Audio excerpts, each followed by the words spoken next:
stop thinking of themselves as bigger than the people. I want to warn the African presidents. They must look at history as to what has happened to some of the African dictators in the past, who think that by becoming a leader, you are actually the most powerful.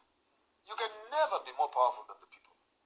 And as you are growing now, in this century that we're growing in, if you don't take my advice seriously, we are going to find your head somewhere else. Because the youth we're now leading are not interested in the politicking and always, sorry for the language, wiping the feet of the white man. We are now dealing with proper justice systems. We want to see that our dignity is restored and we are respected as individuals and as human beings. We cannot be in a continent which has the greatest amount of resources and yet we are the poorest.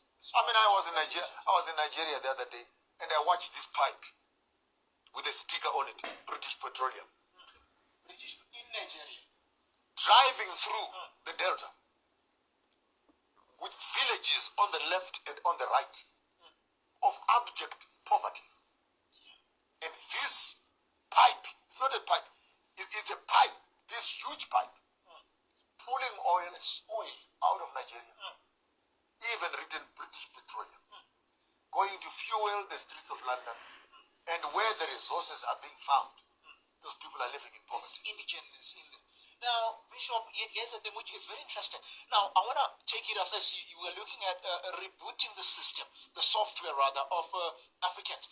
Now, in the midst of such issues, political unrest, we've got these issues whereby we're struggling in many ways. What should be our thinking? How should we channel our mindsets? The first bus stop, which we need to talk about, I know it sounds like a long road, but I'm not here to be planting vegetables, because I want us to harvest fruits. He who plants vegetables will never eat a fruit salad. The first bus stop, which I want to make a challenge to all African governments, you need to destroy the Western curriculum of education. Stop teaching our people little poems of Europeans and William Shakespeare. Stop teaching our children youth curriculum of how many legs does a grasshopper have. We need to start having correct education. How do we emancipate ourselves? How do we harvest indigenous knowledge system? And teach us a correct historical background. With that knowledge system, it must filter into our entertainment so that we can put the correct role models in the minds of our children. A good role model is not driving a Porsche Cayenne. A good role model is the one who has built up a community.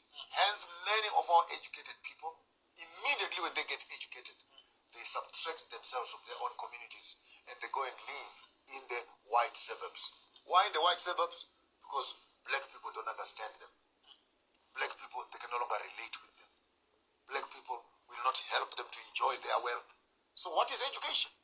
As we have it right now, education is a passport to walk away from African culture into European culture. You find all these educated guys with small little stupid bow ties coming up for some dinners, bottles of champagne in their hands, and the couture, and the crockeries of Western civilization are the dream of every African.